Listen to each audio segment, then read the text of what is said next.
of humans.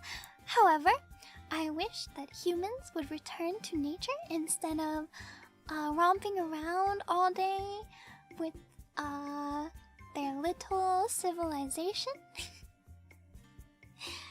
They should return to me. That's what I think. Or become a sapling, you know. But what about Mume? I love Mume! And I wish she would come return to me too, instead of romping around with civilization all day.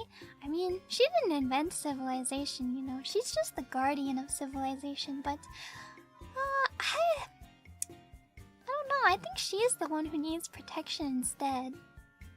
Don't you think? Don't you think? I think she should quit her job. And just, I'll support her, you know? I can support her as the keeper of nature. She doesn't need to work anymore. She can just come live with me.